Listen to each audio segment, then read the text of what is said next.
नान्यन्न चान्यथा इत्कम्पाय शाम्भोवत् सन्मार्गे संशयारुचि कर्म परवशे शान्ते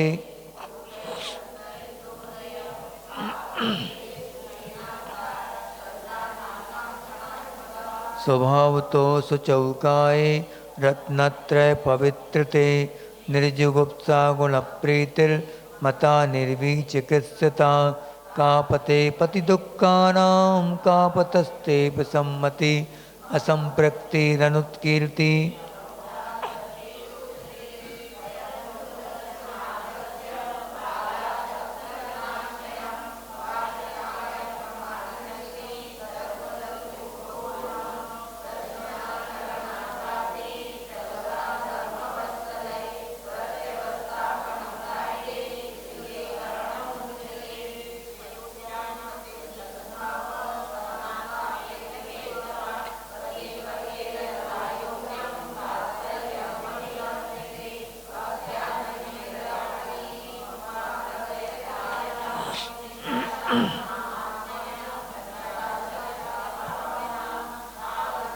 चौरोंगे ततोऽनन्तमति स्मृता उद्दायनस्तृतीयेऽपि तुर्ये रेवती मता ततो जिनेन्द्रभक्तोऽन्यो मारिसेनस्तथा परा विष्णुश्च वज्रनाम च तेस्योर्लक्षितां गतौ नाङ्गहीनमलं छेत्तुं दर्शनं जन्मसन्ततिं नहि मन्त्रक्षरो निर्णो निहन्ति विषवेदनाम्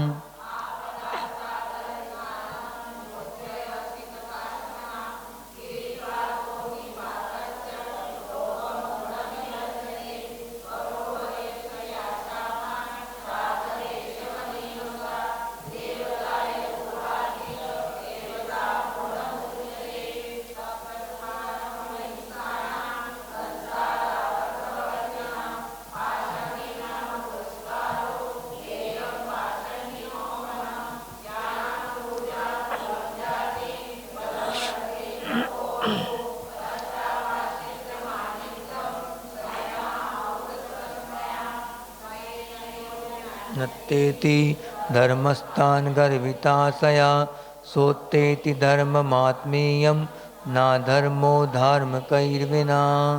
चलो अहिंसा परमो धर्म की शासन श्री महावीर भगवान की आचार्य गुरुदेव श्री समंत भद्रदेव की आचार्य भगवान श्री विद्यासागर जी महामुनिराज की वर्तमान आचार्य श्री समय सागर जी महामुनिराज की मुनिवर श्री अजित सागर जी महाराज की।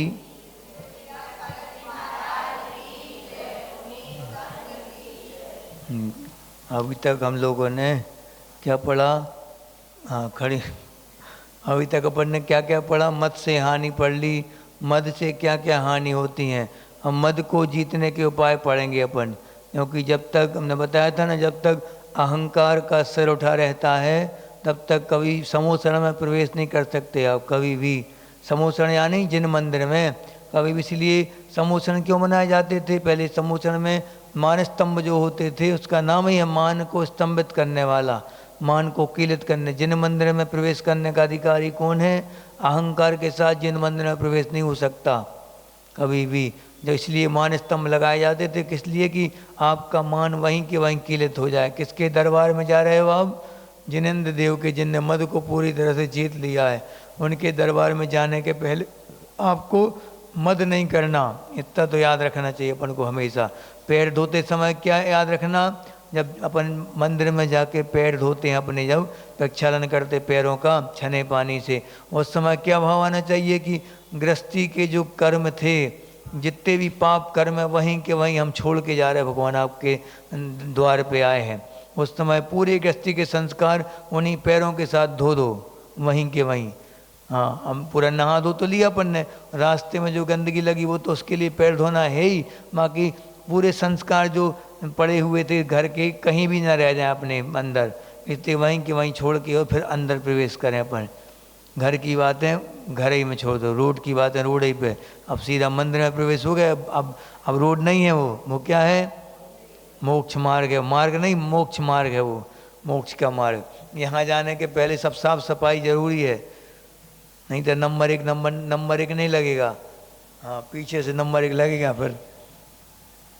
तो यहाँ बता रहे अगली सूत्र में कि मद अगर पाप है अपने पास, पाप का आश्रव, पढ़ लो पूरी गाथा फिर बाद में इसका अर्थ बताएंगे।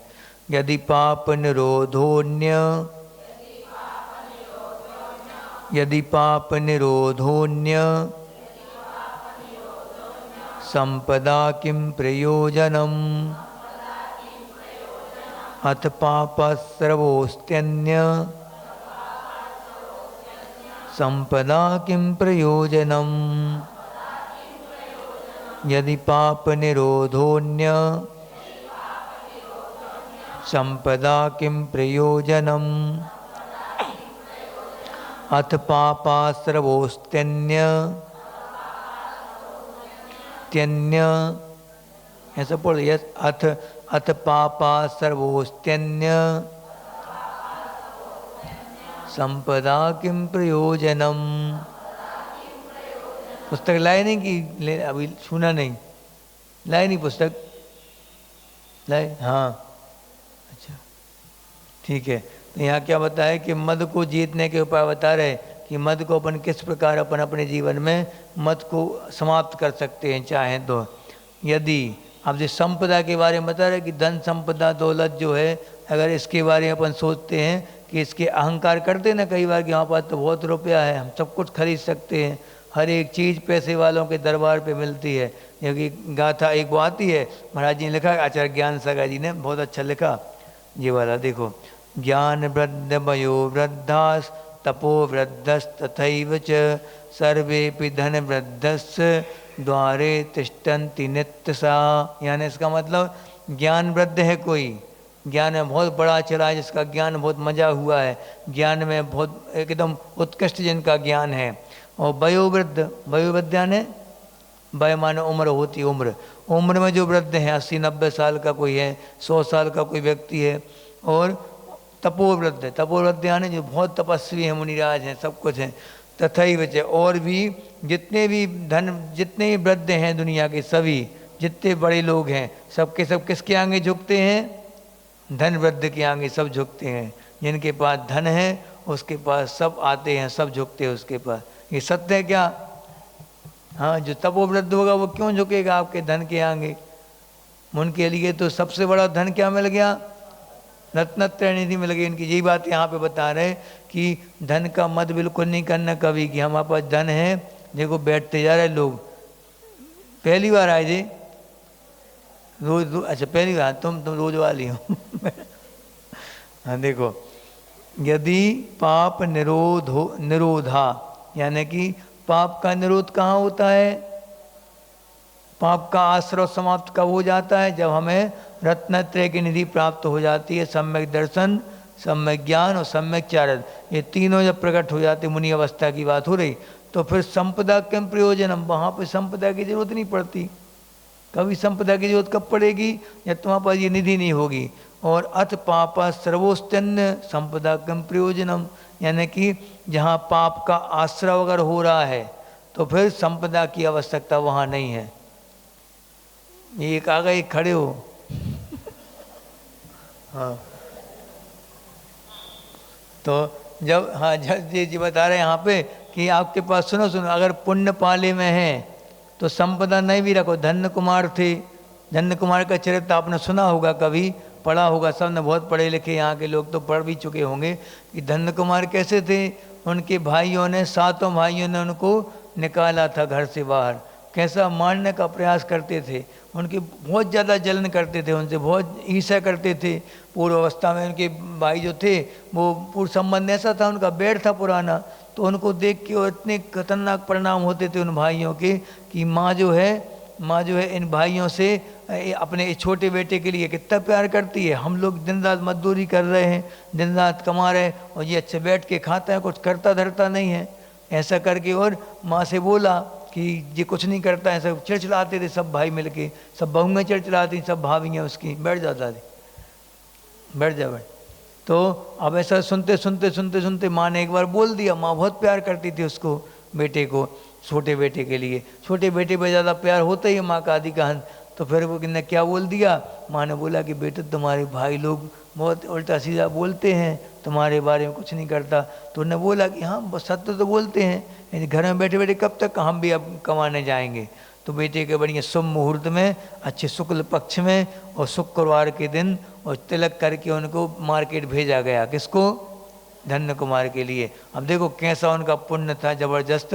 5 फूटी कोड़ी नहीं थी उनके पास, थोड़ा सा जितना पैसा उनके पास था उनके स्वयं के पास खुद ही ना, माँ ने थोड़ा बहुत अपना द्रव्य जो बचाया था उनको दे दिया कि 500 कुछ मुद्राएं दे दी कि इनसे जाके व्यापार कर लो तुम्हें अपने विवेक से करो, स्व विवेक से करना कि क्या खरीदने से क्या होता है। उनको कुछ नॉलेज नहीं था व्यापार का, कुछ कभी निकले हो मार्केट में तो जाने वो कैसे खरीदा जाता है, कैसे बात की जाती, कुछ नहीं मालूम। अब जब गए मार्केट तो वहाँ पे जाते जाते रास्ते में एक वो मिला उनको, क्या, एक सड़े हुए बैल, बिल्कुल कोई बिल्कुल हाँक रहा था बैलों के लिए, बिल्कुल कचूमर निकल गया था बैलों का।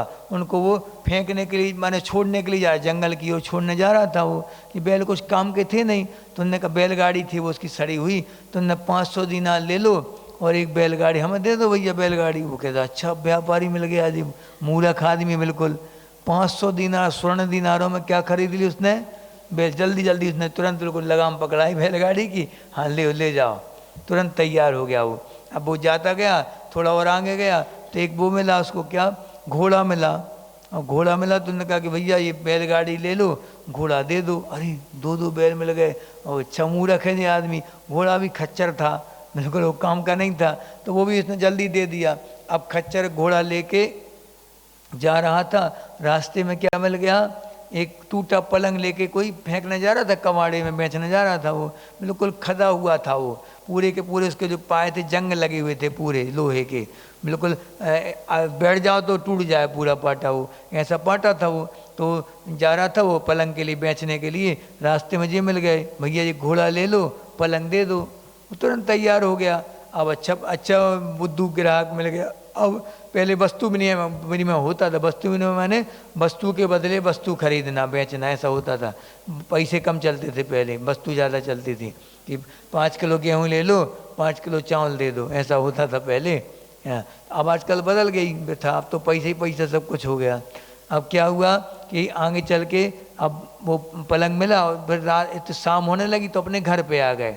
और पिताजी ने पूछा, सब भाई आ गए देखने के लिए, नवाबजादे आ गए हैं, क्या कमा के लाए, देखो ये टूटा फूटा पलंग लेके आए 500 दीनार में, ये नाक कटवा देंगे, पूरा बर्बाद कर देंगे घर के लिए पूरा, ऐसा कहा। और माँ ने कहा नहीं, बेटे जो लाया है, पहला व्यापार किया है बेटे ने, अच्छी बढ़िया प्रसन्नता के साथ माँ ने कहा कि उस पलंग को साफ करेंगे अपन। तो साफ किया, साफ कर रही थी और थोड़ा सा वो ऐसा घिसा, वो टूट गया पलंग का पाया, टूटा तो उसमें से क्या निकला, हीरे मोती जवाहरात निकले उसमें से। देखो पुण्य क्या काम करता है, किसका, सबका अपना अपना पुण्य रहता है। आप सोचो कि आपके घर में अगर रुपया पैसा आ रहा है, धन संपत्ति आ रही है, बरकत है, खूब अच्छे से संपन्नता है, तो किसके कारण, आपके पति कमा रहा है इसके कारण, हो सकता माता पिता का पुण्य हो सकता वो जीव जो गर्भ में आया माँ के उसका पुण्य हो सकता कि आपके बच्चों का पुण्य हो। इसलिए कभी किसी के प्रति ये नहीं सोचना कि ये सब कुछ नहीं करते हैं, बैठे रहते हैं, बस खाते हैं बैठे बैठे, किसके पुण्य से क्या मिल रहा है। जब उसके अभाव में मालूम पड़ती हो बात, जब वो नहीं रहता तब मालूम पड़ती कि इसके बाद जब धन्य कुमार को निकाला गया घर से, जब मारने की कोशिश करी, कुएं में उसको पत्थर पटक पटक के उनको डुबो दिया 7 भाइयों ने अपने सगे भाई के लिए, सोचो। तो फिर वहाँ से जब वो निकल के पहुँचे और कहीं चले गए, वो निराश हो गए, भैया लोग ऐसा करते हैं, ऐसा सोचते हो, वहाँ से निकले। जिस गुफा में वो जाएं वहाँ लाभ मिले, देव खड़े हो जाए हाथ जोड़ के, आपके लिए बैठे थे हम तो। किसी ने बोला कि ये धन्य कुमार अभय कुमार उनसे बहुत चिढ़ते थे, क्योंकि सैनिक की जो बेटी थी वो उनसे उसके साथ शादी होनी थी इनकी। तो फिर उन्होंने क्या किया, धन्य कुमार के लिए जहाँ बैठते थे, जिस दुकान पे बैठ जाए वहाँ दुकान 1000 गुना चलने लगती अपने आप। वो कहते क्या है ये, जरूर इसके प्रताप से सब कुछ हुआ है। एक बार किसान था, किसान खेती कर रहा था। अब किसान में खेती करते करते जी बैठ गए वहाँ छाया में और देखा कि यार ये क्या कर रहा है, कैसी पहली बार देखा उसने किसान को खेती करते हुए। तो वो चले गए उसके पास, वो कलेवा कर रहा था, नाश्ता खाना खा रहा था वो बैठ के पेड़ के नीचे। इनने क्या कि हम भी चलाएं थोड़ा, तो उनने जैसे ही चलाया अटक गया, वो अटका तो वहाँ से क्या निकला, सोने का घड़ा निकला। अब सोने पूरा लबालब भरा, सोने चांदी जवाहरात से भरा पूरा घड़ा। जैसे ही देखा ने तो अब फिर फंस गए। ये परेशान थे, अपने पुण्य से परेशान थे, जहाँ जाओ ये पैसा छोड़ नहीं रहा हमारे लिए। उनने बिल्कुल तुरंत मिट्टी ज्यों कहते हैं गाड़ दिया उसको और चले गए, वो आगे बढ़ गए ऐसा कहते हुए। अब जैसे ही वो किसान ने जैसे ही हल चलाया फिर से फंसा वो। हम इतने साल से हमारे बाप दादा परदादा सरदादा सब हमारे कितने साल से खेती कर रहे हैं, कई हजार वर्ष से, आज तक किसी को घड़ा नहीं मिला। इनको इतनी थोड़ा सा चला घड़ा मिल गया, जरूर इस व्यक्ति के पुण्य से हुआ है। तो उनके पीछे दौड़ रहे वो किसान, वो भग रहे कि हमने कुछ नहीं किया, हमने कुछ नहीं किया। तुम रोको तो तुमने कुछ नहीं किया, तुम तो हमारी बेटी ले लो, बेटी से के साथ शादी कर लो और ये आधा धन तुम्हारा, हमें नहीं चाहिए धन। मुझे छोड़ते जाते, सब कुछ छोड़ते जाते थे। ऐसी निष्प्रियता उनके अंदर थी।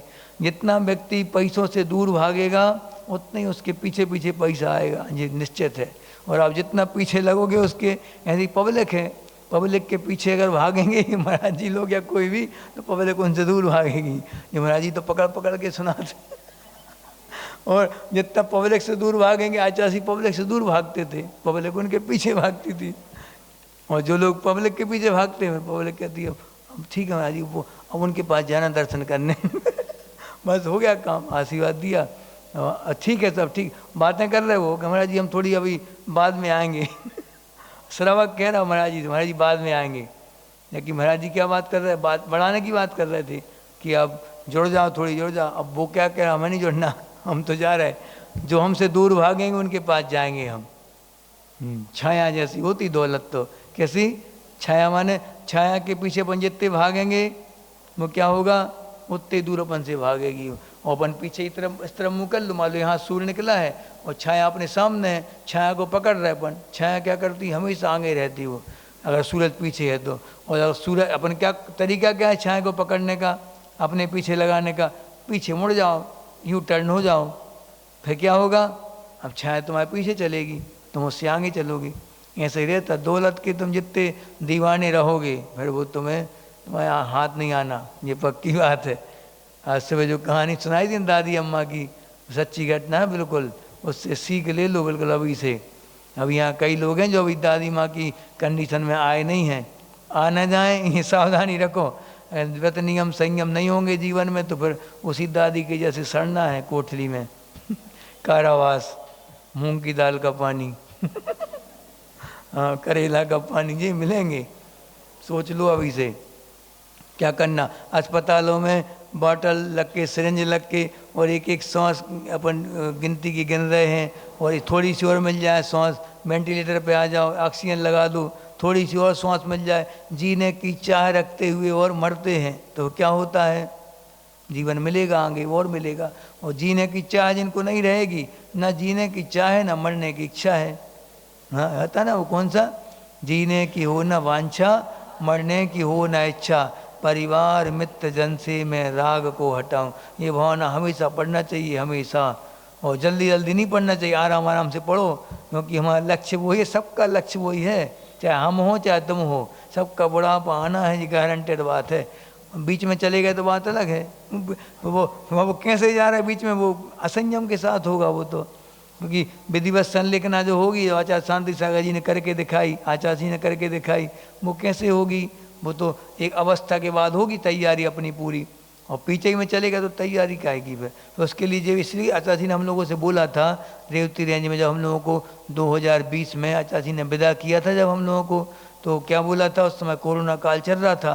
आचार्य जी को भी लग रहा था कि भैया कुछ भी हो सकता किसी के भी साथ कभी भी। तो उन्होंने ये कह के भेजा था कि संक्षिप्त संलेखना के लिए हमेशा तैयार रहना। क्या, संक्षिप्त संलेखना करने के लिए हमेशा तैयार रहो। कौन सी बीमारी कब आ जाए किसको। संक्षिप्त संलेखना क्या कहलाती कि अब मान लो यहाँ पे अचानक छत गिर जाए हमारे ऊपर, तो हम क्या सोच लेंगे उस समय, अन्न, अगर होश में हम तो मरने के पहले पहले हम क्या सोच सकते, अब उपसर्ग दूर नहीं हुआ तो आ जन्म आ मरण, अन्न जल का त्याग, चारों प्रकार के आहारों का त्याग, सबसे क्षमा सबको क्षमा, बस वही संलिखना, इतनी संक्षिप्त संलिखना कहलाती है। इसमें समय नहीं मिलता ज़्यादा, उपसर्ग आदि आते ना, अचानक कोई बीमारी आ जाए, लाइलाज कोई बीमारी हो, तो फिर उसके लिए संचित सन लिखना का विधान है। वरना सन लिखना तो फिर वो वैसे भी होती, जो आचार्य शांति सागर जी ने करके दिखाई। 12 साल के नियम ले लिया। अब 12 साल के बाद जब उनकी आयु पूरी हो, शरीर वृद्ध हो गया, तो फिर उन्होंने अन्न जल का त्याग कर दिया था। और 36 दिन तक सन लिखना चली थी। कितनी? 36 दिन क्या कहलाते, सोचो, इतने बड़े आचार्य थे वो। और इंगिनी मनन धारण किया था उनने, यानी कि वैयावर्ती अपने हाथ से करेंगे, अपनी, दूसरों से नहीं करवाएंगे वैयावर्ती जी, टच नहीं करवाएंगे दूसरों से। क्या दृढ़ता होगी उनकी, सोचो। उन्होंने लिखा अपनी पुस्तक में, चार्य चक्रवर्ती पुस्तक जो शांति सागर जी की, जो सुमेर चंद दिवाकर जी हैं, बीना कहाँ के थे, उन्होंने लिखा है, सतना वाले शायद, तो उन्होंने लिखा है क्या कि आचार्य शांति सागर जी ने अपने पत्र में लिखा था कि मैंने यह साहस करके दिखाया पंचम काल में, मेरे बाद, इसके बाद मेरे बाद कोई ये साहस ना करे। उन्होंने देखा वो कितना कठिन काम है, ये बहुत कठिन काम होता कि सन लिखना चल रही है, हाथ पैर टूट रहे, पूरे बेड सूल हो रहे, करवट लेने में बाधा जा रही, खुद नहीं ले सकते करवट, किसी की मदद नहीं लेंगे, टच नहीं करवाएंगे किसी से। ये क्या है बताओ। अब शरीर उठने, अपना शरीर अपन से नहीं उठता बुढ़ापे में। जब कोई बीमारी, अभी चिकनगुनिया फैला था ना, जब यहाँ फैला था चिकनगुनिया, जब देखो क्या हाल थे लोगों की। जवानी में बच्चे अच्छे अच्छे युवा, 20-20 साल के युवा तक ऐसे हो गए थे जैसे 90 साल का टुकड़ा हो कोई। हाँ, तो उठे ही अपने वजन अपने से नहीं उठ रहा था खुद से, पूरे ज्वाइंट ऐसे दर्द करते थे कि बिल्कुल मछली जैसे तड़पते थे आदमी। वो कौन सा समय था, वो चिकनगुनिया का काल था वो। तो उस समय समझ में आता कि कैसे अपना शरीर अपन को खुद भारी हो जाता अपने ऊपर। अब वृद्धावस्था में क्या होगा, जब जवानी में जो हो जाता है छोटे से रोग में, तो इतने वो बड़े रोग होते बुढ़ापे में, फिर क्या होगा उस समय। इसलिए उस समय की तैयारी हमेशा करनी चाहिए अपन के लिए। तैयार रहो, एक करवट से सोएंगे, हाँ, पंखा नहीं चलाएंगे आप, बहुत अच्छा, बहुत खुशी होती जब बिना पंखा की क्लास होती, बहुत अच्छा लगता।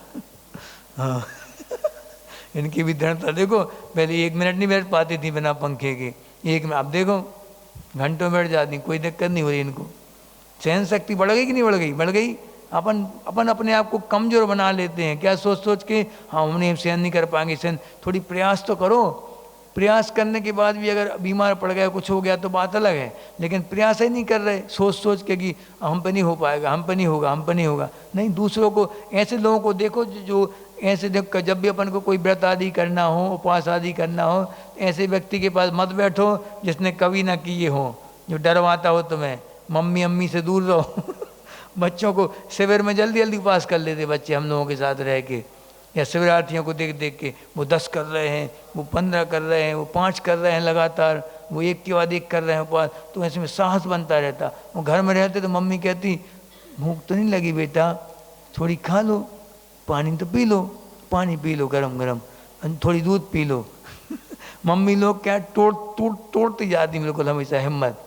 इसलिए उनसे, परिवार के मोह से दूर रहो, तब तो साधना हो सकती, वरना घर में मुनि थोड़ी बने जाते। ऐसा होता। अपने शरीर के प्रति भी ऐसे अपन ममत्व को कम करना है। अब ये बता रहे हैं यहाँ पे कि यदि पाप का निरोध हो गया, पाप का निरोध हो गया ना, रत्नत्रय निधि प्राप्त हो गई। क्या हो गई प्राप्त? रत्नत्रय निधि प्राप्त, मुनिव्रत आ गए। अन्न संपदा किम प्रयोजनम, यानी कि अन्न जो संपदा है, दुनिया भर की दौलत है, वो किस काम की? कुछ काम की, पुण्य की निधि में लगी तुम्हें साक्षात। फिर क्या? अथ पापा सर्वोस्तन्न, पापा सर्वोस अस्ति अन्न संपदा किम प्रयोजनम, यानी कि जब पाप का आश्रय हो रहा है, पाप ही पाप दिन रात आ रहे हैं, तो फिर संपदा क्या क्या काम? निश्चित है, कितनी संपदा जोड़ के रख लो, वो दुख ही भोगेगा। नहीं, नियम है ये तो। हम बताया था ना कि जितना जितना पाप का आश्रय, जितना जितना परिज्ञा, उतना उतना पाप का आश्रय भी होगा। अब परिज्ञा का परिमाण नहीं करेंगे, हम कई बार बोल चुके, उसके बाद भी अगर सजगता नहीं आ रही तो हम क्या करें? हैं, लिस्ट बना के दे, किसी ने नहीं दी अभी तक लिस्ट बना के, कितनी साड़ी, कितने मोबाइल, कितने मेकअप किट हैं, और कितने बर्तन भाड़े, कितने सेट होंगे रसोई के सेट, कितने चूड़ियाँ सोने की, कितना गोल्ड, कितना चांदी, सब कुछ बना लिमिटेड। 1 किलो सोना रख लो, 1 किलो बहुत हो जाता है, होता है ना कि नहीं, जिंदगी भर निकल जाएगी आराम से। लेकिन वो छूटता नहीं मोह, लास्ट में जो हाथ कट जाए लेकिन वो सोने के कड़े नहीं उतर नहीं पाते, वो इतने गड़ जाते हाथ में बिल्कुल। किसी किसी के तो वृद्धावस्था में दादी लोगों के वो अंगूठी ऐसी इतनी फूल गई उंगली की मरने के बाद, अब वो काट के निकालनी पड़ रही अंगूठी, वो इतना मोह। इसके पहले निकाल दो भैया। हाँ, इससे मोह कम करना, सोने चांदी से मोह कम करना हमेशा, तब तो स्त्री पर्याय का छेदन आराम से हो जाएगा। क्योंकि सबसे बड़ा लोभ होता है सोने का, क्योंकि ज़िंदगी भर वो फंसाए रहते ना, यहाँ यहाँ सब जगह फंसा, जिंदगी फंसाए रहते बचपन से लेके और जब वो बुढ़ापे तक पूरा फंसा ही रहता है। यहाँ तो कम से कम बचपन से फंसा है, बचपन से यहाँ यहाँ दोनों जगह निकलता नहीं आसानी से महाराज जी। निकालना चाहिए, लेकिन अपन को अभी से मोह कम कर दो, बहुओं में बंटवारा कर दो बहुओं के लिए। तो फिर यहाँ बता रहे कि पाप का आश्रय अगर हो रहा है, दिन रात अवरती हैं आप, कोई संयम नहीं लिया जीवन में, तो संपदा कितने ही जोड़ के रख लो, कुछ काम में नहीं आना। कि वो सोचता था सिकंदर कि हम जब जाएंगे तो मुनिराज को अपनी माँ के पास ले जाएंगे। मुनिराज को लेके गया था यहाँ से पैदल विहार करवाते हुए, कहाँ इजिप्ट तक ले गया था, वहाँ इतनी दूर तक, यहाँ प्रामिड वगैरह मिस्र तक, वहाँ तक ले गया था। पैदल रास्ता था पहले, पूरा जुड़ा हुआ था पूरा सब कुछ। तो वहाँ तक ले जाते रास्ते में इतना बीमार पड़ गया कि वो मर गया वहाँ पे। वो मरा, खूब वैद हकीम आया, उनसे उसने प्रार्थना गिड़गिड़ाया, लास्ट में गिड़गिड़ाने लगा कि हमारी माँ के दर्शन करा दो, अंत समय में हमारी माँ की एक झलक देखने मिल जाए, बस अपनी माँ की इच्छा पूरी कर दें। मुनिराज को उनके हवाले कर दें बस। उनकी माँ की इच्छा थी कि हम जैन माने भारत में से तुम कुछ ऐसी चीज़ लाना जो हमें उपदेश दे सकें, ऐसे संत लाना तो उपदेश दे सके, हमें सही दिशा दे सकें, ऐसा बोला सिकंदर ने। और रास्ते में उसने दम तोड़ दिया। तो फिर उसने ये कह के गया था वो कि जब इतने सारे वैद हकीम, इतना बड़ा साम्राज्य हमारा है, पूरी दुनिया में एक छत्र रास्ता सिकंदर का, इतना बड़ा, हम एक पल भी अपनी श्वास का बढ़ा नहीं पा रहे, एक श्वास भी अपन खरीद नहीं पा रहे, क्या कहूँ कहें ऐसा पैसा। तो उसने क्या बोला था, हमारे जब मरे, जब लाश हमारी जलाने ले जाओ तो दोनों हाथ हमारे बाहर निकाल देना, सीख लेने के लिए लोगों को कि सिकंदर के पास सब कुछ था, लेकिन जब गया एक फूटी कोड़ी नहीं उसके काम आई, कुछ नहीं ले जा पाया, एक चैन का एक पल नहीं खरीद पाया अपनी दौलत से, वो एक श्वास नहीं खरीद पाया। यदि कभी विश्वास नहीं करना, बेस्यासम लक्ष्मी अति चंचल या का कौन पत्यारा, ये अति वैराग्य भावना में, माने बेस्या के समान है लक्ष्मी। बेस्या किसकी होती, जिसका पुण्य उसकी वेश्या है, जिसका सौंदर्य है, रूप सौंदर्य जब तक है तुम्हारे पास, धन दौलत है, तब तक वो आएगी लक्ष्मी वेश्या तुम्हारे पास। और जिस दिन तुम्हारे पैसे समाप्त, बस सोच के गड्ढे में डाल देती। वो चारू दत्त की हाल क्या हुआ था, अपनी लेटरिंग में उसने बांध बूंद के उसको डाल दिया था, किसको, चारू दत्त के लिए, जबकि पूरी 32 करोड़ दीनार थी उसके पास, 32 करोड़ दीनार पूरी दे दी उसने, पूरी दीनार दे दी उसके लिए। फिर उसके बाद जब वो कुछ फूटी कोनी नहीं बची तो उसको बांध बूंद के और कहाँ डाल दिया, अपनी सेप्टिक टैंक में। अब बताओ, इतना बड़ा करोड़पति आदमी सेप्टिक टैंक में डाला, किसके कारण, वेश्या के कारण, लक्ष्मी के कारण। इसलिए कभी विश्वास नहीं करना इन सब का, पैसे रुपयों का। जितना है हमारा धन क्या है, हमारे नियम व्रत, हमारा यही सबसे बड़ा धन है। इनको जितना निर्दोषता से पालन करोगे उतने ही घर में रिद्धि सिद्धि संपन्नता रहेगी हमेशा। जिस घर में व्रतों का पालन बिल्कुल निरतिचार होता है, अच्छे, उस घर में हमेशा समृद्धि रहती है, हमेशा खुशहाली रहती वहाँ पे। पैसे भला ही कम हो लेकिन बहुत खुश रहते वो लोग। आपका लक्ष्य पैसे का है कि खुश सुखी होने का है, बताओ। पैसे का लक्ष्य है क्या, पैसा, भगवान खूब पैसा मिल जाए, 4-5 तिजोरी भर जाए पैसों की, बिल्कुल लबालब, लेकिन बहुत दुख मिले, ऐसा कहता कोई है कि ये बोलते हैं भले ही पैसा कम हो भगवान, लेकिन हम बहुत सुखी रहें, हमारे बच्चे आज्ञाकारी हों, पत्नी आज्ञाकारी हो, सब कुछ हमें जिन भगवान का मंदिर सामने मिल जाए और गुरुओं के आहार दान का सौभाग्य मिलता रहे, इससे बड़ा सुख क्या है। मतलब यही सुख है कि नहीं तुम लोगों के लिए।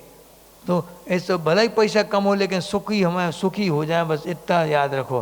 पहला सुख निरोगी काया, दूजा सुख घर में हो माया, और तीजा सुख कुलवंती नारी, और चौथा सुख पुत्र हो आज्ञाकारी। ये 4 सुख बताए गए। ये 4 सुख हैं तो सब कुछ है आपके पास, नहीं तो दौलत होने के बाद भी ये सुख नहीं है तो कुछ नहीं है। इसलिए सबसे बड़ी संपत्ति क्या है? अपने व्रत नियम आदि हैं, वो सबसे बड़ी संपत्ति, उसको संभाल के रखना। ये जा भी रहे हैं तो जान दो। कहना तो आसान है महाराज जी, आप कह रहे, जब जाता है जब समझ में आता है। एक सेठ जी थे, सेठ जी के दरबार में, घर पे बहुत बड़े सेठ थे वो। उनकी आदत क्या थी, वो हर काम में क्या बोलते थे? हमें सब पता है, हमें न बताओ, हमें सब पता है। क्या बोलते थे? हमें न बताओ, हमें सब पता है, ऐसा बोलते थे। तो अब उनके घर में एक बार थोड़ी आहट हुई चोरों के आने की, चोर घुस गए। अब सेठानी की नींद खुल गई, तो सेठानी कहते देखो देखो चोर आ गए, चोर आ गए, चोर। उठ पानी नहीं सेठानी, खतरा था। तो कहती हैं अरे हमें सब पता है, मैंने बताओ। हमें सब पता है। अब ठीक है, सो गए। अब थोड़ी देर बाद सामान रखने की आवाज़ आने लगी कि सामान को यहाँ वहाँ का निकाल के रख रहा है। देखो देखो वो चोर सब ले जाएंगे, कब उठोगे तुम? तो उठ तो गए थे बैठे बैठे, उसी नींद से, वो आधी नींद में थे। तो बोले अब कब कब उठोगे? जब ले जाएंगे, जब उठोगे। तो देखो वो क्या बांध रहे हैं सामान। अब जब आए हैं तो बांधेंगे ही, हमें सब पता है, मैंने बताओ। क्या अब जब आए हैं वो इतनी मेहनत करके कूद कांद के आए बेचारे, बांधेंगे सामान, ऐसे ही छोड़ देंगे क्या? तो ऐसा होता नहीं घटना जी। तो ऐसे सच कहानी में बता रहे आपके लिए, इतना कोई निश्चिंत होता नहीं है। हम पता है सबकी क्या हालत होती। जब आहट आ जाती, चूहा कूदा हो, फिर भी क्या लगता, कोई आ गया, अटैक आ जाता कई लोगों को। तो क्या ये भय है? जितनी जितनी संपत्ति होती है उतनी भय। तो फिर जब बांध के ले जाने लगे, अब बांध के अब एक एक करके सब पुटनियाँ ले जाने लगे बाहर। वो अब देखो वो सब ले जा रहे हैं, उठो, अब कब उठोगे? यार हम शांत बैठो, बोला सब पता है, मन बैठ जाओ। अब सुबह अब रो रहे थे बैठे बैठे। सुबह हुआ जब पड़ोसी आए, देख क्या हो गया सेठ जी? हमें सब पता है, हमारा सब सामान चोर ले गए। ये क्या है? ये ऐसी निश्चिंता भी ठीक नहीं है। लेकिन अगर ऐसी निश्चिंता अंदर से आ जाए, रो क्यों रहे फिर? जब सामान से लगाव नहीं था, धन से लगाव नहीं था, तो रो क्यों रहे फिर? लगाव तो था, लेकिन अंदर अंदर बाहर बाहर बोलने की बात रहती है। हमें तुम्हारी बहुत निष्प्रय है, हमें कोई चिंता नहीं घर बार की, हम तो बहुत निश्चिंत रहते अपने आप में, और खूब निश्चिंता के साथ भोजन करते हैं। पूरा जीवन हमारा बिल्कुल शानदार निकलता है, ऐसा बोलते कई लोग। लेकिन थोड़ी सी कमी हो जाए, रुपया पैसा में घाटा आटा लग जाए, फिर देखो मज़ा, दिन रात चैन नहीं पड़ती, गोली खानी पड़ती, फिर बीपी लो हाई, ये ऐसा होता रहता। इसलिए कभी भी इन सब चीज़ों से लगाव नहीं रखना। किन से लगाव नहीं रखना? संपत्ति से और घर वालों से। घर वाले से नहीं, घर वालों से, पूरे घर वालों से। हाँ, यहाँ समझ गए ना जी? गाथा का मतलब क्या हुआ कि यदि किसी के पास पाप निरोध के लिए रत्नत्रय की निधि है, रत्नत्रय रूपी मणि जिनके पास है, 3 रत्न हैं, उनके लिए संपदा की आवश्यकता नहीं है। और जिनके पास पापों की निधि है, उनके लिए भी संपदा नहीं चाहिए, क्योंकि सबको छोड़ेगा और नीचे जाके कुटेगा, वो चटनी माटी जाएगी उसकी नीचे जाके खूब। क्योंकि यहाँ परिज्ञा में लिप्त रहे, पापों में लिप्त रहे, आश्रय हो रहा पापों का त्याग कर नहीं रहे। तुम लोग ध्यान रखो कि यहाँ पे पापों का त्याग नहीं हो सकता। और कहाँ नहीं हो सकता? भोग भूमि में पापों का त्याग नहीं होता कभी। भले ही वो कोई पाप नहीं करते, अपनी अपनी स्त्री में संतुष्ट रहते हैं, और कभी किसी की झीना झपटी नहीं करते। वो अपना जितना परिज्ञा नहीं रखते कभी ज़्यादा। क्या करना परिज्ञा का? बस अकेला कल्प वृक्ष से मांगा मिल गया, कुछ नहीं उनके पास। ना कोई कल्प वृक्ष पे कब्जे अब्जे होते, कुछ नहीं। जब लोप होने लगते तब होने लगते, बात अलग है। लेकिन जब भोग भूमि का काल चलता है, उस समय पापों में ज़्यादा लिप्त नहीं रहते वो लोग, शांत परिणामों के। तब भी कहाँ असंयत समय दृष्टि कहलाते हैं वो भी। बताओ, असंयत समय, क्योंकि संयम नहीं है, नियम पूर्वक कोई चीज़ का त्याग नहीं है। जैसे एक आरिका है, उनके पिताजी थे, उनसे बोलो कि दद्दा तुमने कभी रात में तो खाया नहीं, जीवन में जिंदगी में कभी रात में नहीं खाया था उनने, लेकिन त्याग नहीं था। उनसे बोलो कि रात में नहीं खाते, त्याग कर दो। अरे हम खाते नहीं तो क्यों त्याग करें? नहीं तो खाते तो हो ही नहीं, कभी नहीं खाया, त्याग कर दो। हम जब खाते नहीं तो क्यों त्याग करें? जितनी बार बोलो ये आंसर होता था उनका, बस कितनी समझाओ उनके लिए। तो माता जी क्या बोलती थी? या तो नरक आयु बंध गई है या बंधनी है, पक्का है। जिस व्यक्ति के भाव त्याग के नहीं मर रहे, समझाए नहीं मर रहे, देखे नहीं मर रहे, तो फिर क्या बोलें? सैनिक राजा जैसा काम है। या तो नरक आयु बंध गई है या बंधना है। अब आप समझ लो, सब कुछ अनुकूलता है, बारिश का पानी की भी अनुकूलता मिल रही है कि चेरा पूंजी है यहाँ तो खूब पानी गिरता है, खूब स्टोर कर सकते चाहें तो 5-5 हज़ार लीटर की टंकियाँ भर सकते हैं अपनी छतों पे या फिर नीचे रख के। बस धूप से बचाना है, और धूप से बचाना और मिट्टी से बचाना उसको बस। बाकी 3-3, 4-4 साल तक पानी चल सकता है, बिल्कुल कुछ नहीं होता उसमें जीव। बस उसमें एक कुप्पी लगा देना तो बिलछानी लौटने के लिए उसमें जगह रही है, बस वहीं के वहीं बिलछानी लौटते जाओ, पानी गिरे बिलछानी छोड़ दो, पानी की जीव पानी में चले जाएंगे, वर्षा के जीव। ये क्या है, आप कर सकते चाहें तो प्रतिमाओं का पालन घर पे। क्या चाहिए इसके लिए? अब पहली प्रतिमा है, पहली प्रतिमा का लक्षण क्या है? 5 अणुव्रत और मध्य मास मधु का त्याग। 5 अणुव्रत क्या कहलाते? संकल्प हिंसा का त्याग। संकल्प हिंसा कैसे कहते? बिना किसी प्रयोजन के और मजे के लिए, मौज के लिए जीवों को मारना, मनोरंजन के लिए बिना कोई कसूर के जीवों को मार देना या मारने के भाव करना। अटेम्प्ट टू मर्डर एक केस चलता है, 376 धारा है ना, कौन सी कहलाती वो? 300। उसमें इरादतन हत्या, उसको बोलते इरादतन हत्या, यानी कि जैसे सामने कोई बैठा है उसको शूट किया, गोली मारने के उद्देश्य से किया, वो बच गया अपने पुण्य से, लेकिन पूरा का पूरा दोष काय का लगेगा? पूरी की पूरी पंचेंद्रिय हिंसा का दोष आपको लग गया। भला ही वो मरा नहीं, अपना पुण्य पाप से बच गया, लेकिन आपने भाव जो किए उसका परिणाम तो मैं भोगना पड़ेगा। अटेम्प्ट टू मर्डर, इरादतन हत्या हो गई वहाँ पे। तो ये संकल्प हिंसा का त्याग। चूहे मार दवाई, काकरोच मार दवाई। काकरोच रोकने वाली दवाई डालो तो ठीक है, काकरोच मार दवाई क्यों? वहाँ पे काकरोच हैं और हमने सोच के कि जानबूझ के इनको मारना, अलग करना है, बस खत्म। क्या है? इरादतन हत्या है, संकल्प हिंसा है, सीधी सीधी। चूहा मार दवाई खूब चलने लगी, जैनों में भी आने लगी आजकल, गलत है कि नहीं? और कीटनाशक का दवाई का उपयोग करना, ये क्या है? कीटनाशक, कीट निरोधक करो तो ठीक है, कीट हो ही नहीं पाए कीट वहाँ पे, इसका उपाय करो, और होने के बाद अगर डालोगे तो मरेंगे जीव। जैसे वेयर हाउसों में कितनी हिंसा होती, जीव होने के पहले आप उपाय कर लो, जीव ना हो पाए, और जीव होने के बाद उपाय करोगे तो फिर वो काय में आएगी। लाखों करोड़ों चींटियाँ, वो होती त्रिउला, क्या बोलते तुम लोग उसको? त्रिउला को क्या बोलते? जो 4 टांगे 6 टांगे होती हैं उसकी, फिर चलता रहता है चींटी जैसा, वो छोटा सा बिल्कुल है, अंधेरा अन्ना, क्या धनेला, धनेला हाँ, वो हो जाती, कई बार चनों में इल्लियाँ हो जाती हैं, तो सबको मारने का अगर काम करोगे तो वो संकल्प हिंसा में आएगा। इसलिए वेयर हाउस वाले पहले से उपाय कर लेते हैं, जैन लोग अधिकांश, बाकी अधिकांश तो मार ही देते हैं, मारते हैं, कीटनाशक डालते हैं निरोधक की जगह पे। तो निरोधक क्या है? उपाय है, लेकिन नाशक क्या है? नष्ट करना, उनको मारना, संकल्प हिंसा के अंतर्गत आएगा वो। ठीक है। अब इसके बाद तो ये हिंसा झूठ। अब झूठ में क्या आएगा? पहला अणुव्रत तो हो गया, मान लो किसी को बाधा नहीं हो सकती। हमारे ख्याल से संकल्प हिंसा कोई करता है घरों में? करता है कोई? कोई नहीं करता ना, तो संकल्प हिंसा से बच सकते अपन। एक हो गया अपन, चलो एक गुत्थी सुलझ गई। दूसरी क्या है? दूसरा सत्य अणुव्रत। अणुव्रत यानी होता छोटे रूप में पाप का त्याग। तो कैसे करेगा वो सत्य अणुव्रत का धारी?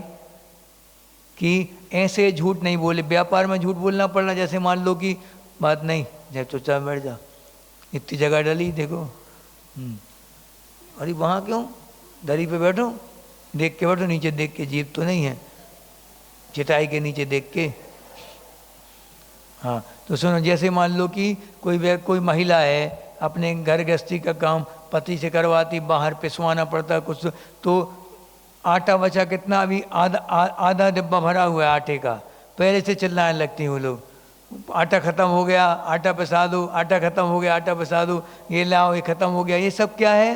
ये झूठ में नहीं आएगा, चिंता नहीं करो, क्योंकि लक्ष्य क्या है? जब पूरा आटा ख़त्म हो जाएगा तब बोलेंगे क्या?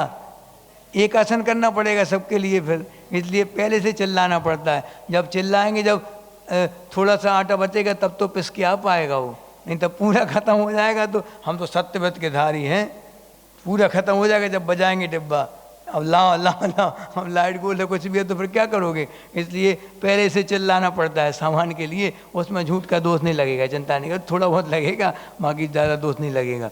इसके बाद अब घर गृहस्थी के काम में, व्यापार में झूठ बोलना पड़ता, 5 की चीज़ 15 बतानी पड़ती है। व्यापार जब तो व्यापार चलता है, व्यापार में तो झूठ तो होगा ही होगा, नियम है। हम तो 10 रुपये की तो हमें खरीद पड़ी, जबकि पड़ी कितने की, 8 की या 9 की या फिर 5 की पड़ी है, बता दे क्या है, 10 की तो हमें को पड़ी, हम तुम्हें दे रहे 10 ही रुपये में दे रहे हैं हम तुम्हें। ये क्या है, झूठ है शुद्ध, लेकिन उसकी क्षम में है वो। व्यापार में हिंसा होती है, ये झूठ बोलना पड़ता। ये क्या कहलाता, अनुव्रत कहलाता। अनुव्रत यानी कुछ अंशों में त्याग और कुछ अंशों में करना। करो, अब तो छूट मिल गई महाराज जी, खूब करेंगे, खूब झूठ बोलेंगे, ऐसा नहीं। किसी का घर बर्बाद कर दे ऐसा झूठ कभी नहीं बोलना, ऐसा सत्य भी नहीं बोलना। हम तुम्हारे उनको जानते हैं मिस्टर को, तुम्हारे उनकी मिस्टर तो बहुत चालू है वो, यहाँ वहाँ हमने देखो उनको पिक्चर देखते, गुटखा खाते, ये तो ठीक गुटखा खाना ठीक है, बाकी कोई काम कर गलत मान लो काम करते देखा और तुम उनकी पत्नी से पूरे घर वालों से बोल दो तो इसका क्या क्या लगेगा। हम तो सत्य बोल रहे हैं, झूठ थोड़ी बोल रहे हैं। सामने वाला बर्बाद हो जाए, हमें तो सत्य बोलना है बस। नहीं, ऐसा सत्य भी नहीं बोलो जो दूसरों को चुभ जाए, दूसरों का घर बर्बाद हो जाए, देश में हिंसा भड़क जाए, पूरा गांव तहस नहस हो जाए, ऐसा सत्य भी मत बोलो कभी भी। यद्यपि सत्यम लोक विरुद्धम, यानी कि जो सत्य भी है लेकिन लोक के विरुद्ध है तो वो चीज़ नहीं बोलेंगे। जैसे एक राजा था, राजा की सत्य कैसे बोलें, देखो बोलना कैसे ये बता रहा है इस घटना से। एक राजा था, उसको एक आँख से उसकी छोटी थी, यानी काना था वो एक आँख से, तो उसके लिए क्या पेंटिंग बनवाने का बहुत शौक था। तो उसने घोषणा करवाई राज्य में कि जो भी अच्छे पेंटर हैं सब आ जाएं। तो 3 पेंटर, अच्छे चुनिंदा पेंटर जो थे वो छांटे गए बढ़िया बढ़िया। तो उनसे बोला गया कि हमारी पेंटिंग बनाओ, लेकिन पेंटिंग कैसी होनी चाहिए, सत्य भी हो और सुंदर भी हो। ध्यान रखना, 2 कंडीशन बता दी, सत्य भी और सुंदर भी। तो पेंटर ने बहुत शानदार सुंदर पेंटिंग बनाई राजा की, दोनों आंखें खोल के बना दी सुंदर पेंटिंग। तो राजा ने क्या रिजेक्ट कर दी वो, क्यों, सुंदर तो थी लेकिन सत्य नहीं थी। सत्य क्या है कि वो काना है और सुंदरता तो ठीक, बहुत सुंदर थी पेंटिंग, बिल्कुल हूबहू बनी थी, लेकिन सत्य नहीं थी, रिजेक्ट। अब दूसरा पेंटर आया, उसने क्या किया, उसने ज्यों की त्यों फोटो बना दी राजा की कहानी। अब राजा क्या कहता है, सत्य तो है लेकिन सुंदर नहीं है, अच्छा नहीं लग रहा देखने में। तो फिर अब तीसरा पेंटर आया, वो होशियार था, वो अनेकांत का जानकार था, जैन दर्शन का। उसने क्या किया, उसने तीर चलाते हुए राजा की फोटो बनाई। कैसी तीर कमान चलाते हुए राजा की फोटो बनाई, उसमें ऐसे तीर का ऐसे करते ना, ऐसी आँख। तो राजा बहुत खुश हो गया, सत्य भी है और सुंदर भी है। ऐसा सत्य बोलो जो दूसरों को चुभे ना। हाँ, कभी भी ऐसा सत्य मत बोलना कि दूसरों का घर बर्बाद हो जाए, हिंसा हो जाए बहुत बड़ी। हाँ, दूसरा सामने वाला का पूरा गांव का गांव लड़ने भिड़ने लगे, ऐसे कभी सत्य नहीं बोलना। किसी के घर में घर बर्बाद हो जाए, ऐसा सत्य नहीं बोलेंगे, ठीक है। अब इसके बाद सत्य के बाद क्या आया, कौन सा पाप आता, हिंसा, झूठ, चोरी। चोरी कैसी चोरी नहीं, पति के जेब से पैसे निकाल लेना, कोई सामान बुलवा, वो चोरी में नहीं आएगा। लेकिन कब, जब माए के भिजवाने लगो तुम पैसे तो गलत बात है, ठीक है। हाँ, क्यों, घर में मदद कर रही, उसकी बाद में बता दिया उनके लिए कि हमने आपकी जेब से पैसे निकाले थे, और वो उनका रोज गायब होने लगे पैसे, और यहाँ से वहाँ सप्लाई होने लगे किसी और जगह जाने लगे, वो मायके जाने लगे, तो फिर गलत बात है जी। ऐसे ये चोरी का दोष लगेगा फिर। और कभी हम लोगों को ये बताया कि आपका कमंडल, मान लो कमंडल खाली किसी महाराज जी का, रात में कहीं लघु शंका आदि जाना पड़े तो क्या करेंगे, दूसरे महाराज जी का अगर उपयोग करेंगे कमंडल, पूछ के करना। अब वो सो रहे हो तो उठा देना उनको, नहीं उठाना नहीं, उनको सुबह बता देना कि महाराज जी आपका कमंडल यूज़ किया था हमने, बस बिना पूछे आपसे, आप बता दिया आपको, ऐसा, जिसमें दोष नहीं लगेगा। जैसे विवेकानंद के घर का नाम नरेंद्र था, तो नरेंद्र को बहुत भूख लगी, मम्मी थी नहीं उस समय माँ, तो माँ कहीं गई थी, तो उन्होंने क्या किया, बहुत तेज भूख लग रही थी, लड्डू बने थे, लड्डू निकाल के 2 लड्डू खा लिए, और फिर जब माँ आई तो माँ को बता दिया कि माँ हमने 2 लड्डू निकाल के खा लिए थे, तो चोरी का दोष नहीं लगेगा। ठीक है, ऐसा करना, कभी किसी की वस्तु यूज करो घर में, माँ की, सास की, किसी की भी बता देना चाहिए। हमने तुम्हारी चप्पल पहन गए थे माँ तुम थी नहीं तो तुमसे बिना पूछे चप्पल पहन गए थे ये क्या है, या तो ये बोल दें कि भैया अपन यूज कर सकते एक दूसरे की, पूछा पाछी नहीं किया करो, तो ठीक है, छूट मिल गई कर लो यूज। ऐसा नहीं कि छूट मिल गई तो टोट डालो चप्पल पूरी हाँ, मैंने व्यवस्थित तरीके से। ये क्या हो गया, चोरी का दोष कहाँ लगेगा कि अगर टैक्स चोरी करना, बड़े बड़े टैक्स बचाते, करोड़ों का घोटाला कर दिया, सीए बन गए, तो यहाँ वहाँ का हेर फेर कर दिया, बहुत बड़े यहाँ का माल ले जाके और गुजरात में बेच दिया, वहाँ शराब बैन है, यहाँ से शराब लेके वहाँ बेच रहे हैं। ये क्या है, जो वस्तु वहाँ पे प्रतिबंधित है और यहाँ चालू है, और यहाँ से ले जाके पास ही में तो है, बस सैकड़ों रुपए फायदे कमा के और 1000 रुपये का कमाई करी आ गए एक दिन में। ये क्या है, चोरी कहलाती सीधी सीधी। और खुद तो चोरी करें नहीं, दूसरों को प्रयोग बताएं कि हमारा तो चोरी का त्याग है, तुम एक काम करना, वहाँ से पीछे से घुसना, पीछे वो रखा होगा माल, वहाँ से ले आना 4-5 पैकेट, हम खरीद लेंगे, चिंता नहीं करना ये क्या है, ये भी चोरी है। चोरी का माल खरीदना भी चोरी है। मालूम पड़ गया कि सस्ते में दे रहा है, चोरी का है, तो वे क्यों खरीद रहे हैं, आप नहीं खरीद सकते, वो चोरी का दोष लगेगा उसके लिए। पूरा लिखा है वर्णन, आगे अपन को आगे पूरा आगे विस्तार से आएगा अणुव्रतों के बारे में। इंसान जो चोरी कुशील, अपने पति के अलावा दुनिया के हर एक व्यक्ति के लिए किस दृष्टि से देखना, पिता, पुत्र और भाई की दृष्टि से देखना, और माँ बहन और बेटी की दृष्टि से देखना मिस्त्रियों के लिए। ये क्या हो गया, ब्रह्मचर्य अणुव्रत हो गया। एक पति में संतुष्ट हैं, वो एक के प्रति तो उनकी रहेगी, माने एक का नियम तो रहेगा, लेकिन बाकी का ब्रह्मचर्य हो गया उनका। तो ये क्या हो गया, इसीलिए तो अणुव्रत कहते हैं। कुछ अंशों में त्याग, कुछ अंशों में करेंगे, हिंसा करनी पड़ेगी। अब इसके बाद परिग्रह, अब ये सबसे बड़ा बाबा आ गया। कितना सूट रखेंगे, कितनी साड़ी रखेंगे, कितना गोल्ड, कितना हार्ड कैश, कितना बैंक बैलेंस, कितनी खेती, कितने प्लाट, कितने मकान, कितनी दुकान, कितनी 4 व्हीलर, कितने 2 व्हीलर, कितने मोबाइल, लैपटॉप, सब लिमिट कर लो, अपने हिसाब से भर लो ना, तुम 500 करोड़ भर दो ऐसा नहीं कि पान की दुकान। हमारे पास आया था एक व्यक्ति देवेंद्र नगर में, वो कहता महाराज जी हमने लिमिट भर दी। हमने कितनी है लिमिट, कितना भरा उसने, 100 करोड़। अरे तुम क्या करते हो, महाराज जी पान की दुकान अब पान की दुकान वाला 100 करोड़ भर रहा है, जिंदगी भर कमा पाएगा वो पान की दुकान से इतना, कितने कमाएगा। हमने कहा 1 करोड़ कर लो। महाराज जी 100 करोड़ बहुत हैं, कम पड़ेंगे हमने कहा भैया ऐसे थोड़ी होता परिज्ञा परिमाण कि मिलने ही नहीं जो चीज़ तुम उसके प्रति आसक्ति रखे हो, जो है उसमें से कर लो। जैसे बॉम्बे वाले हमारे पास एक आए थे, उन्होंने बोला था कि महाराज जी हमने यही विषय बता रहे थे उनके लिए, तो उन्होंने कहा महाराज जी हम भी नरक में जाएंगे कि, हमने आप अलग से थोड़ी आए, कितनी खास हो आप 85 के, तब भी आप नरक में जाएंगे अगर परिज्ञा का परिमाण नहीं बनाएंगे, तो नियम है। तो फिर उन्होंने बोला महाराज जी, हमने बोला कि 10 करोड़ 20 करोड़ कर लो, बहुत कम है। तो हमने कहा 50 कर लो, महाराज जी बहुत कम है, हम 100 कर लो, महाराज जी आपको अकेले में आके बताएंगे। तो वो अकेले में आए, बोलते महाराज जी 1000 करोड़ वो हमारे खुद के रहेंगे, बेटों के, दोनों बेटों के अलग, माता पिता के अलग और बीवी के अलग, उनके अलग, हमारा खुद का पर्सनल 1000 करोड़। और उसने बताओ दे कितने कमाई थी उनके पास, कि जब वो हमारे पास विदिशा में आए तो उनने 2 साल के अंदर कितना दान कर दिया था, 5.5 करोड़ की एक बिल्डिंग पूर्ण आयु में, 5.5 करोड़ एक नेमावर में मूल नायक की प्रतिष्ठा करवाई, और 3.5 करोड़ का शिखर वहाँ पे लिया, कहाँ, मंडी बामोरा में।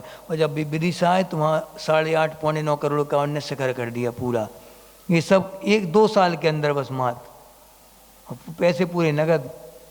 ये क्या है, अब उनको खुद कहने लगे महाराज जी यहाँ पर इतना पैसा है, हमें खुद मालूम नहीं था, जब आपने लिमिट बनवाई जब मालूम पड़ा कि हमारे पास इतना है। दान करने के बाद हमारा ज्यों कहते हैं 1000 करोड़ सुरक्षित हैं, और दान का दान हो रहा, धर्म का धर्म हो रहा, नाम हो रहा, सब कुछ हो रहा।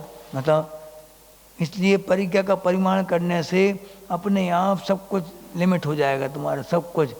नहीं तो जितने मकान होंगे, जितने मकान हैं तुम्हारे तलवाड़ा में, उतने मकान की तृष्णा तुम्हारे अंदर है, और उतना तुम्हें दोष लग रहा है। उनमें जितनी भी हिंसा हो रही है, मकड़ी जितने जीवों को खा रही है, छिपकली जितने मच्छरों को खा रही है, मक्खियों को, सबका सब दोष आपको लग रहा है घर में। इसलिए तो घर में आप उपवास भी करो तब भी घर में निर्जरा नहीं होती कर्मों की। जब तक घर का त्याग नहीं होगा तब तक असंख्यात गुणी कर्मों की नत निधि आपको कभी नहीं मिल सकती, जब तक घर का त्याग नहीं होगा।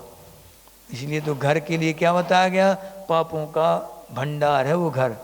और जिस घर में साधु के चरण और ना पड़े फिर तो और कहने का है, शमशान घाट है, रोज मुर्दा जल रहा वहाँ, रोज शमशान घाट की आग कभी नहीं बुझती, जलता ही रहता हमेशा वहाँ कुछ ना कुछ।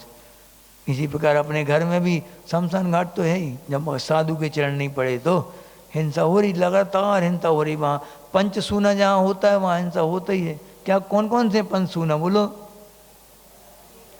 चक्की, चूल्हा, झाड़ू और ओखली और एक और रह गया, चक्की, चूल्हा, झाड़ू, ओखली और सूपा है ना, सूपा फटकने वाला, ये पंचसूना कहलाते हैं। ये पंचसूना जहाँ रहेंगे वहाँ हिंसा का त्याग हो नहीं सकता कभी भी। गृहस्थों में कभी हिंसा का त्याग असंभव है, असंभव। और गृहस्थी अहिंसा का त्याग कर दे और गृहस्थी बना रहे तो महाराज जी का क्या होगा?